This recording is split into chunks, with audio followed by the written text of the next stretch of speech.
अस्सलाम वालेकुम वरहमतुल्लाहि वबरकातुहू। उम्मीद है आप तमाम लोग खैर खैरियत से होंगे। अल्लाह रब्बुल इज़्ज़त आप तमाम लोगों को खुश रखे, आबाद रखे, अपनी हिफ्ज़ व मान में रखे, आमीन। कुछ स्पिरिचुअल हीलर ऐसे होते हैं, कुछ रूहानी इलाज से वाबस्ता लोग ऐसे होते हैं जिन्हें अचानक से एक बहुत ही ख़तरनाक किस्म की प्रॉब्लम होना शुरू हो जाती है। और वो प्रॉब्लम ये होती है कि लोगों को उनसे फ़ायदा होना बंद हो जाता है।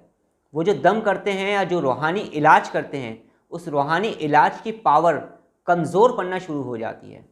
और जो रूहानी ताकत वो अपने अंदर पहले पाते थे, वो रूहानी ताकत, वो स्पिरिचुअल पावर उनके अंदर से ख़त्म होना शुरू हो जाती है।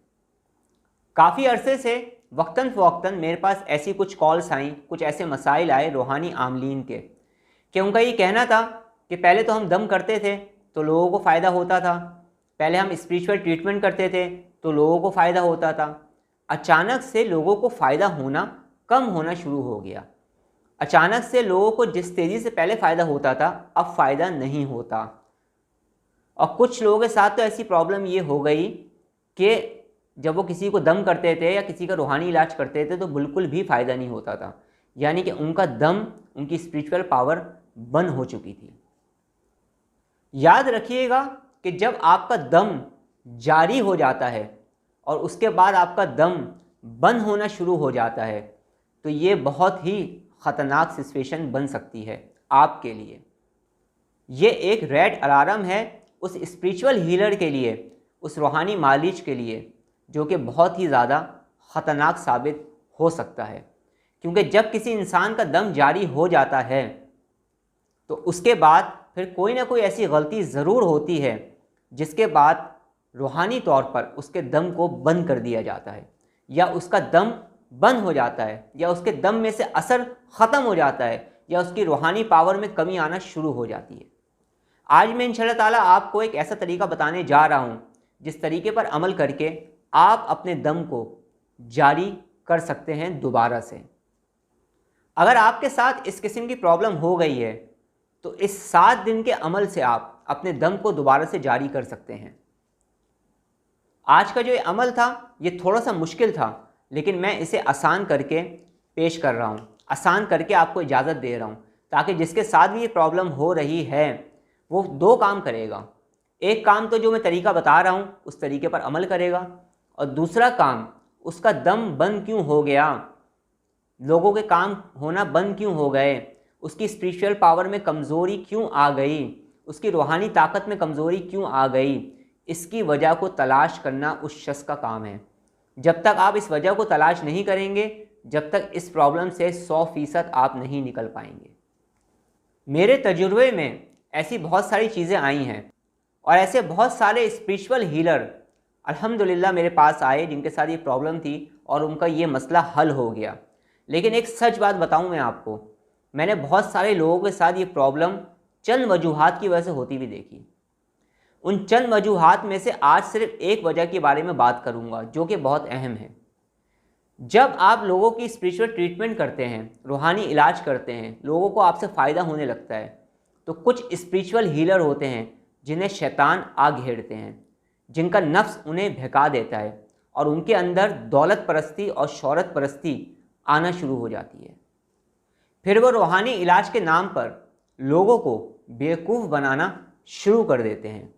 जो इलाज 4 या 6 महीने में होने वाला होता है, झूठ बोलकर लोगों से कि आपका इलाज ये 11 दिन में हो जाएगा, 20 दिन में हो जाएगा, झूठ बोलते हैं सिर्फ चंद पैसों की खातिर। रूहानियत को फिर बिजनेस बनाना शुरू कर देते हैं।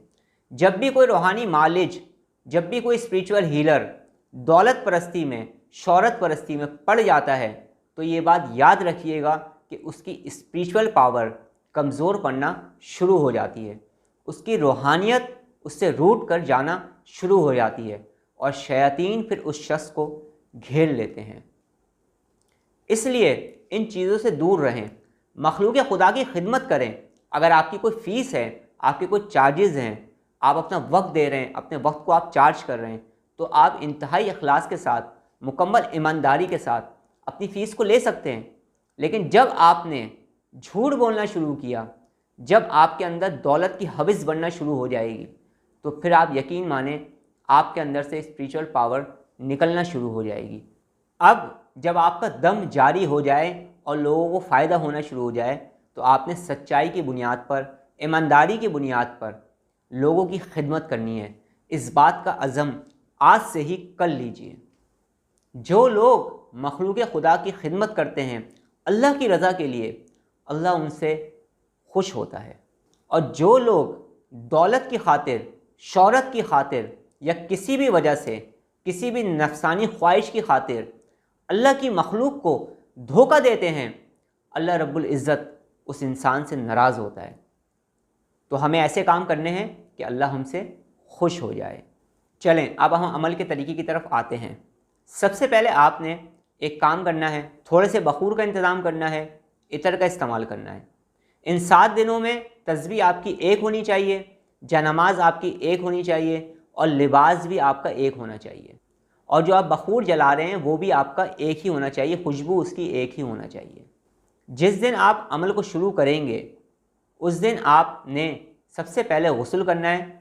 सबसे पहले दिन आपने सूरह यासीन 1 मरतबा पढ़नी है और उसके बाद सूरह यासीन की इब्तदाई 7 आयात को 21 मरतबा पढ़ना है। उसके बाद फिर आपने दुरूद पाक पढ़ लेना है।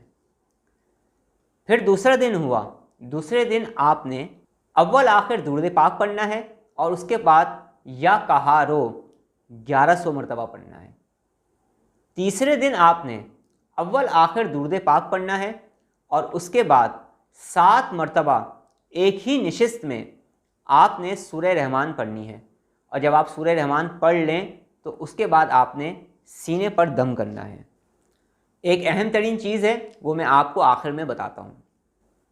चौथे दिन आपने अव्वल आखिर दुरूद पाक पढ़ना है और उसके बाद 127 मरतबा सूरह फातिहा पढ़नी है और अपने ऊपर दम करना है। पाँचवें दिन आपने अव्वल आखिर दुरूद पाक पढ़ना है और उसके बाद 1 मरतबा सूरह जिन पढ़नी है और उसके बाद सूरह जिन की इब्तदाई 5 आयात को आपने 33 मरतबा पढ़ना है। छठे दिन आपने नादे अली को 313 मरतबा पढ़ना है और जब आप नादे अली पढ़ लें तो हाथों पे दम करके अपने पूरे जिस्म पर फेरना है, अव्वल आखिर दुरूद पाक पढ़ना है और उसके बाद दुआ भी करनी है। और 7वें दिन आपने 313 मरतबा दुरूद इब्राहिमी पढ़नी है। उसके बाद आपने 2 रकात नफिल सलातुल हाजात पढ़नी है।